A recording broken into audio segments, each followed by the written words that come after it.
छुआछूत को समाप्त करने के लिए इन्होंने अपने जीवन में एक लक्ष्य बनाया कि हम अपने दलितों को, अपने समाज के सारे वर्गों को एकजुट कर करके इनका एक दलित बस्ती में सहभोज कर करके हम सारे हिंदू समाज को एकत्र करें और हिंदुत्व की रक्षा करें।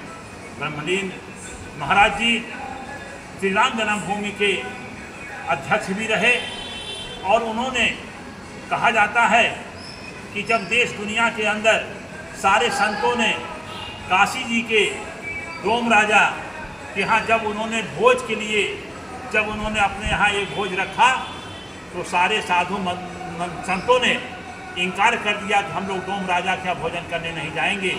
लेकिन पूज्य महाराज जी हमारे जो ब्रह्मलीन जो अवैधनाथ जी महाराज, इन्होंने कहा कोई ना जाए लेकिन मैं जाऊंगा जरूर। और वो काशी के डोम राजा के यहाँ जाकर के सहभोज में उन्होंने शामिल हुआ और उन्होंने भोजन किया और फिर उसके बाद सारे संत महात्मा उनके साथ साथ चलने लगे।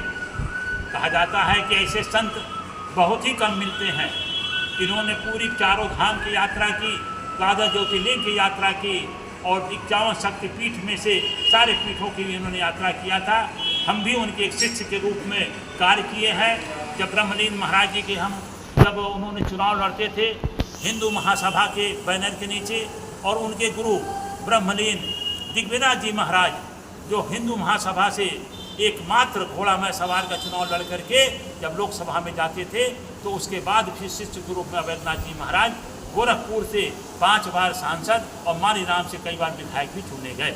उनकी हिंदुत्व की रक्षा, समाज में सामंजस्यता और छुआछूत भी भेद को समाप्त करने का एक ही लक्ष्य था।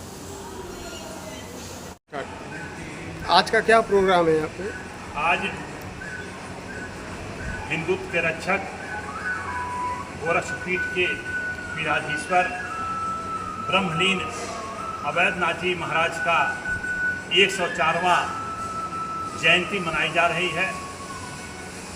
हम लोग विश्व हिंदू महासंघ के कार्यकर्ता यहाँ पर एकत्र होकर के और अपने गुरु ब्रह्मलीन अवैधनाथ जी महाराज का जयंती मना रहे हैं और इनके चित्रों पर आज हमने माल्यार्पण किया, पुष्प अर्पण किए, श्रद्धांजलि दिए और प्रसाद का भोग लगा करके अब हम लोग यहाँ पर सुंदरकांड पाठ का आयोजन कर रहे हैं। भगवान गुरु गोरक्षनाथ जी के जो पुजारी रहे ब्रह्मलीन अवैधनाथ जी महाराज, एक पुजारी ही नहीं एक संत भी थे। उन्होंने अपने जीवन काल में हिंदुत्व की रक्षा और